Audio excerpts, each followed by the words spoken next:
আমাদের ক্যাম্পাসে তো সমস্যা অনেক। আমার মনে হয়েছে যে একজন সাংবাদিকের ডাকসুর কমিটিতে থাকা দরকার। আমি নির্দলীয়, পুরোপুরি নির্দলীয় নিরপেক্ষ একটা জায়গা থেকে ইলেকশন করছি। মেয়েদের কিভাবে আকৃষ্ট করছেন, কোন হল থেকে বেশি সাড়া পাচ্ছে? লেট হিম কুক নাও, এখানে আপনি আসলে কি কুক করতে চেয়েছিলেন? দ্য রিপোর্ট.লাইভের নিয়মিত আয়োজন কনভারসেশনে আপনাদের সবাইকে স্বাগত। আপনাদের সঙ্গে আছি আমি মারুফ হাসান আপন, এবং আজকে আমাদের স্টুডিওতে অতিথি হিসেবে উপস্থিত আছেন ঢাকা বিশ্ববিদ্যালয় কেন্দ্রীয় ছাত্র সংসদ ডাকসু আসন্ন নির্বাচনে কেন্দ্রীয় সংসদের স্বতন্ত্র সদস্য পদপ্রার্থী শামসুদ্দৌজা নবাব। শুরুতেই ভাই আপনার কাছে আসছি। জি, কেমন হচ্ছে আপনার প্রস্তুতি কিছুটা ঘাটতি থেকে গেছে। আমি ম্যান পাওয়ার হবে বেশ কিছু হলে এখনো পৌঁছাতে পারি নাই, বেশ কয়েকটা হলে, কিন্তু এছাড়া প্রস্তুতি বেশ ভালো। আমার যে প্রচারণার ধরন ছিল সেগুলো থেকে আর কি বেশ সাড়া পেয়েছি। প্রস্তুতি ভালো বলা যায়, কিন্তু খুব যে ভালো তা বলা যাবে না। আচ্ছা, আমি যতদূর জানি যে ক্যাম্পাস রিপোর্টার থেকে ঢাকা বিশ্ববিদ্যালয় পুরো ক্যাম্পাস থেকে একমাত্র আপনি নির্বাচন করছেন। জি, তো একজন রিপোর্টার থেকে আসলে প্রার্থীতে নির্বাচন করার প্রেরণাটা কিভাবে পেলেন? আসলে সবসময় এমন সুযোগ আসে না যে একজন একদম নির্দলীয় থেকেও সে হচ্ছে ক্যাম্পাস রাজনীতিতে একটা গুরুত্বপূর্ণ অবস্থান রাখতে পারবে। ডাকসু শুধু এরকম একটা জায়গা, এটা যেহেতু একটা ছাত্র সংসদ, এখানে আমি কোনো নির্দিষ্ট দলের না হয়ে অথবা কোনো রাজনৈতিক সংগঠনের সাথে যুক্ত না থেকে আমি ছাত্রদের অথবা শিক্ষার্থীদের প্রতিনিধিত্ব করার একটা সুযোগ পাই। এখন এই কারণ থেকে আসলে করা। আর ডাকসুতে থাকলে যেটা হবে যে আমি যেহেতু সাংবাদিকতা করি, সেক্ষেত্রে আমি অনেক বেশি ইনফরমেশনের অ্যাক্সেস পাবো। ধরেন যে কোনো একটা হলের যে নির্বাচিত ভিপি, তাকে যদি আমি বলি যে হলের এই একটা স্পেসিফিক সমস্যা, এটা কারা কারা ফেস করছে, সে হচ্ছে খুব ইজিলি আমাকে জিনিসটা ম্যানেজ করে দিতে পারবে। এই জায়গা থেকে যে মানে একটা ডেটা পাওয়া, ফ্যাকচুয়াল ডেটা পাওয়া, যেটা নিয়ে আমি কাজ করতে পারবো, এটা আর কি আরও বেশি পাবো বলে আমার মনে হয়েছে। সাথে আরেকটা কারণ আছে, সেটা হলো ডাকসুরে একরকম চেক অ্যান্ড ব্যালেন্স রাখা। আমার ইশতেহারটা হলো এটাই যে ডাকসুতে যে বা যারাই ক্ষমতায় আসুক তাদের যাতে একটা জবাবদিহিতার মধ্যে রাখতে পারি, ডাকসু থেকে ট্রান্সপারেন্ট আর অ্যাকাউন্টেবিলিটির জায়গা হয়। এই জায়গা থেকে আমার মনে হয়েছে যে একজন সাংবাদিকের ডাকসুর কমিটিতে থাকা দরকার। কারণ বিভিন্ন রাজনৈতিক দলের, এখানে আমি কারো নাম নিব না, বিভিন্ন রাজনৈতিক দলের বিভিন্ন মতাদর্শ আছে, কারো কারো মাদার পার্টি আছে। এখন তারা তো সেদিক থেকে অনেকটাই প্রভাবিত। তারা যে সিদ্ধান্ত নেবে সেটা হবে তার মাদার পার্টির সিদ্ধান্ত, সেটা হবে তার যে মতাদর্শ সে জায়গা থেকে সিদ্ধান্ত। কিন্তু এখানে আমি যদি থাকি, আমি অলরেডি একটা নিরপেক্ষ জায়গাতে কাজ করে আসছি, আবার আমি শিক্ষার্থীদের সমস্যা নিয়েও কাজ করে আসছি।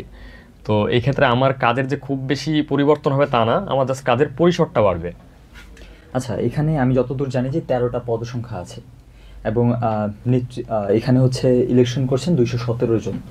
তো আপনার কি মনে হচ্ছে এই 217 জন থেকে 13 জন আসাটা কতটা টাফ, এবং আপনাকে কেন ভোট দেবে শিক্ষার্থীরা? এটা তো অবশ্যই টাফ, কারণ 217 জন যেহেতু, একজনরে প্রায় 16.something 17 জনই ধরি আমরা, 17 জনের এগেনস্টে হচ্ছে কম্পিট করে তারপরে নির্বাচিত হওয়া লাগবে। তো এটা তো অবশ্যই টাফ। সবাই এবার বেশ ব্যতিক্রমী প্রচারণার ধরন নিয়ে আসছেন, সবারটাই বেশ মানে সাড়া জাগানো। এখন এই জায়গা থেকে প্রতিদ্বন্দ্বিতা করা বেশ টাফ। আমি যেহেতু সাড়া পেয়েছি, এজন্য আমার মনে হয় যে হ্যাঁ, একটা সুযোগ আছে, সুযোগ থাকলেও থাকতে পারে। আর শিক্ষার্থীরা আমাকে কেন ভোট দিবে, এটার কারণ হয়েছে আগে বললাম যে আমি নির্দলীয়, পুরোপুরি নির্দলীয় নিরপেক্ষ একটা জায়গা থেকে ইলেকশন করছি। আমার কোনো পলিটিক্যাল কোনো অ্যাফিলিয়েশন কোনোদিন নাই, ছিলও না। কিন্তু আমি ক্যাম্পাসের রাজনীতি বুঝি, সাংবাদিকতার দরুন আমি ক্যাম্পাসের রাজনীতি বুঝি। সব রাজনৈতিক নেতাদের সাথে আমার পেশাদারিত্বের কারণে যতটুকু সম্পর্ক হওয়া দরকার তা আছে, তাদের কাছ থেকে আমার যে এক্সপিরিয়েন্স, এই কারণেই এটা একটা কারণ। আর সাথে হলো যে ডাকসুকে যে বললাম চেক অ্যান্ড ব্যালেন্সে রাখা, আমি ডাকসুতে ওয়াচডগ হিসেবে যে রোলটা সেটা প্লে করতে চাই। যে ডাকসুতে শিক্ষার্থীদের সাথে সাংঘর্ষিক যে কোনো সিদ্ধান্ত ডাকসুতে যে বা যারাই আসুক, তারা যদি নাই, সেটা আমি প্রতিবেদনের মাধ্যমে আগেই তুলে ধরতে পারি, সিদ্ধান্ত আসার আগেই। শিক্ষার্থীরা যা বলতে চাই সেটা ডাকসুরে জানাতে চাই, ডাকসুতে কী চলে সেটা শিক্ষার্থীদের জানাতে চাই। আমি বেসিক্যালি শিক্ষার্থী, ডাকসু এবং প্রশাসন, এই তিনটার মাঝে একটা সমন্বয়কারী হিসেবে কাজ করতে চাই। আচ্ছা, প্রচারণার কথা বললেন, এখন তো দেখা যাচ্ছে ভিন্ন ধর্মীয় প্রচারণা চলছে অভিনব কায়দায়। তা আপনারও কিছু প্রচারণা আমরা দেখেছি, লেট হিম কুক নাও, স্পাইডারম্যান। তো আপনার প্রচারণা সম্পর্কে জানতে চাইবো, আর লেট হিম কুক নাও আমি পরবর্তীতে আসছি। আমি প্রচারণার জন্য বেছে নিয়েছি পপ কালচার। যেরকম আমার যে প্রোমো ভিডিও, সেটাতে হচ্ছে স্পাইডারম্যান মাল্টিভার্সের যে ট্রেলার, সেটা আদলে বানানো। এখন একজন শিক্ষার্থী যে আমাকে একদম চিনেই না, কিন্তু সে যদি আবার স্পাইডারম্যানের ফ্যান হয়, সে অবশ্যই এই জায়গা থেকে একটা কানেক্টিভিটির জায়গা থাকবে। এই কারণে এটা করা। তারপর আমার যে লিফলেটটা, সেটা হচ্ছে ব্রেকিং ব্যাড নামে একটা টিভি সিরিজ আছে, সেটার আদলে করা। এখন যে ব্রেকিং ব্যাডের ফ্যান, সে অবশ্যই লিফলেটটা রেখে দিবে, কারণ ব্রেকিং ব্যাডের আর কেউ লিফলেট করছে না। এই জায়গা থেকে অটোমেটিক একটা কানেকশন বিল্ড হবে। এই কারণে আমি হচ্ছে এই কায়দাই। আচ্ছা, আপনার সেই লিফলেটে ফিরে যাই। লেট হিম কুক নাও, এখানে আপনি আসলে কি কুক করতে চেয়েছিলেন? দেখা গেল এখানে 9 সেপ্টেম্বর লেখা ছিল। আসলে কি কুক করার উদ্দেশ্যে আসলে এটা লেখা, বা আসলে কারণটা কি? এটা আসলে কোনো উদ্দেশ্য নিয়ে লেখা ছিল না। এটা হচ্ছে ব্রেকিং ব্যাড টিভি সিরিজেরই একটা ফেমাস ডায়লগ, যে ওটা যে protagonist, main character Walter white, তারে আর কি এক সময় এটা বলা হয় যে লেট হিম কুক নাও, কারণ সে কাজটাই সব থেকে ভালো পারে। এখানে কুক করা বলতে লিটারেলি রান্না বোঝানো হয় নাই। এখানে হচ্ছে যে যে বা যারাই ক্ষমতায় আসুক, তারা যাতে একটা এই যে জবাবদিহিতার মধ্যে তাদেরকে আমি রাখতে পারি, সেটা যাতে আমার সুযোগ করে দেওয়া হয়, সেই কারণে লেট হিম কুক। আমার ভোটারদের উদ্দেশ্যে এটা এইভাবে একটা ইন্টারপ্রেট করা যেতে পারে। যদি ইনিশিয়ালি এমন কোনো চিন্তা আমার ছিল না, এটা শুধু সিরিজটার একটা ফেমাস ডায়লগ ছিল, এই কারণেই করা। কিন্তু পরবর্তীতে আর কি এই জিনিসটা আস্তে আস্তে আমার নিজের মধ্যে দাঁড় হয়েছে যে হ্যাঁ, যারাই আসুক তাদের যাতে একটা জবাবদিহিতার মধ্যে রাখা, এটাই কুক। আচ্ছা, 26 তারিখ থেকে আজকে 7 সেপ্টেম্বর, এই টাইমের মধ্যে হচ্ছে প্রচার প্রচারণার আনুষ্ঠানিক যেই নিয়মাবলী ছিল, তো এই কয়েকদিনের মধ্যে আপনি হচ্ছে কি ধরনের প্রচার প্রচারণা চালিয়েছেন, বা আপনার কি কি ক্যাম্পেইন ছিল? আমার অনলাইন ক্যাম্পেইনের মধ্যে ছিল হচ্ছে আপনার প্রোমো ভিডিওটা অথবা লিফলেটটা যদি আমি ফেসবুকে এখনও পোস্ট করি নাই, কিন্তু লিফলেটটা সেটা আর কি এমনিতে অনেকে দেখে পছন্দ করে শেয়ার করেছে, সেখান থেকে একটা ক্যাম্পেইন হয়েছে। এর বাইরে ছিল যেগুলো হলে আমি রিচ করতে পারি, ছেলেদের যে 13টা হল, সেগুলোতে আমি রিচ করেছি। প্রত্যেকটা রুমে গেছি, সব প্রার্থীই গেছে, আমিও তাদের মতোই গেছি। রুমে গেছি, কথা বলেছি, আমি বলেছি কেন একজন সাংবাদিকের থাকা দরকার, কেন তারা আমাকে ভোট দিবে, এইগুলা। আর এর বাইরে আসলে ব্যতিক্রমী আর কিছু করি নাই। আমি লিফলেট নিয়ে গেছি, প্রার্থীদের ভোটারদের সাথে কথা বলেছি, এটুকুই। আচ্ছা, অধিকাংশ ভোটারই এবার মেয়ে, তো হচ্ছে মেয়েদের কিভাবে আকৃষ্ট করছেন? কোন হল থেকে বেশি সাড়া পাচ্ছেন? মেয়েদের হলে যেসব বন্ধু বান্ধবী আছে অথবা সিনিয়র আছে, জুনিয়র আছে, তাদের দিয়ে লিফলেট পৌঁছাচ্ছি। কারণ আমার তো নিজের মেয়েদের হলে যে প্রচারণা করার কোনো সুযোগ নাই। তো এদিক থেকে সব হলে মোটামুটি লিফলেট গেছে, কিন্তু সব থেকে বেশি গেছে রোকেয়া হলে। সো যদি সাড়া পাওয়ার কথা বলি, তাহলে রোকেয়া হল থেকে সব থেকে বেশি সাড়া পাচ্ছি। আচ্ছা, দেখা যাচ্ছে স্বতন্ত্রভাবে যারা নির্বাচন করছেন তাদের কিন্তু এবার মিডিয়া কভারেজটা খুব কম হচ্ছে। তো আপনি যেহেতু রিপোর্টার হিসেবে একটা চ্যানেল থেকে যাচ্ছেন, তো আপনার কি কোনোভাবে সেই জায়গা থেকে আলাদা কোনো বেনিফিট পাচ্ছেন কিনা? না, আলাদা কোনো বেনিফিট সেভাবে পাচ্ছি বলা যাবে না। কিছু জায়গায় আমার হচ্ছে রিপোর্ট গেছে, সেটাও গেছে আমার লিফলেটের কারণে, লিফলেট আর প্রোমো ভিডিওর কারণে, কারণ সেগুলো ব্যতিক্রমী, সেজন্য গেছে।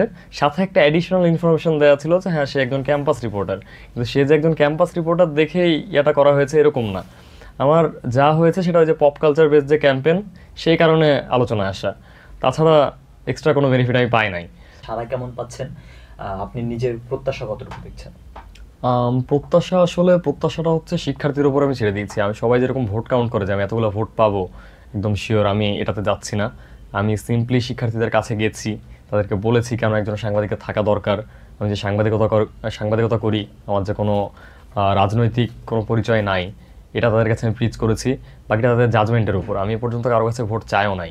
আমি সবার কাছে গেছি, বলেছি আমি ডাকশুনে কী করতে চাই, আমি নিজের পরিচয় দিয়েছি, তারপরে আমি বলেছি আপনাদের দোয়া চাই, এই বলে আমি চলে আসছি। এ পর্যন্ত আমি একজনের কাছে ভোট চাই নাই। তো এই জায়গা থেকে আমার প্রত্যাশা হবে যে, প্রত্যাশার জায়গাটা হলো শিক্ষার্থীরা, ঢাকা বিশ্ববিদ্যালয়ের শিক্ষার্থীরা বর্তমানে যথেষ্ট সচেতন রাজনৈতিকভাবে। তারা নিজেদের যে তারা কি চায়, তারা কোনটা করলে ভালো হবে। আগেও তো রাজনৈতিক যারা ছিল তারা ক্ষমতায় ছিল, তারা তো ক্ষমতায় থাকেই। তো এবার একজন সাংবাদিকের সুযোগ দিয়ে দেখা যাক যে সে থাকলে কোনো পরিবর্তন আসে কিনা। এই জায়গা থেকে আমার প্রত্যাশা যে তারা নিজেরাই বুঝবে এবং বুঝে সিদ্ধান্ত নিবে। একজন সদস্যের ক্ষমতা কতটুকু আপনার কাছে, এবং সেই ক্ষমতা যদি আপনি পান, সেই ক্ষেত্রে আপনি কতটুকু সেটার সদ্ব্যবহার করবেন? সদস্যরা মেইনলি ফাংশন করে একটা প্রেশার গ্রুপ হিসেবে। তারা হচ্ছে কমিটির বাকি যারা সদস্য, তাদেরকে যে কোনো বিষয়ে অবগত হইলে তারা হচ্ছে প্রেশার দিতে পারে। কোনো একটা ইন্টারন্যাশনাল, ধরেন অন্য ইউনিভার্সিটিতে একটা স্টুডেন্ট যাবে বা কিছু স্টুডেন্ট যাবে, তারা হচ্ছে যেতে পারছে না, সে একটা সদস্য, সে আন্তর্জাতিক সম্পাদকে এটাকে চাপ দিতে পারে। অথবা যে কোনো হলের যে কোনো সমস্যা সে হচ্ছে নিজে যে সেটা হ্যান্ডেল করতে পারে, যেহেতু তার কোনো স্পেসিফিক ক্রাইটেরিয়া নাই। সদস্যরা চাইলে যে কোনো কিছু নিয়ে কাজ করতে পারে। তো এই ক্ষেত্রে আমার মনে হয় যে আমাদের ক্যাম্পাসে তো সমস্যা অনেক, আমাদের খাবারের সমস্যা, আমাদের ওয়াশরুমের সমস্যা, আমাদের হচ্ছে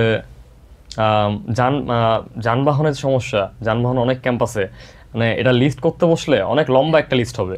তো এক্ষেত্রে সমস্যা নেই, কাজ করার অভাব নাই। আমি সদস্য যে ক্ষমতা, এটা আমার কাছে ঠিক ক্ষমতাও না, এটা হইল প্রতিনিধিত্ব করবার একটা সুযোগ পাওয়া। তো এই জায়গা থেকে আমি যদি নির্বাচিত হই, সেক্ষেত্রে আমি সামনে যখন যে সমস্যা পাবো, সমস্যা আমাদের অনেক, যেটা যখনই সামনে আসবে সেটা নিয়ে কাজ করে যাব। সেটা প্রতিবেদনের মাধ্যমে হোক, সেটা হচ্ছে একদম ফিল্ড ওয়ার্কের মাধ্যমে হোক, সেটা নিয়ে আমি কাজ করে যাব।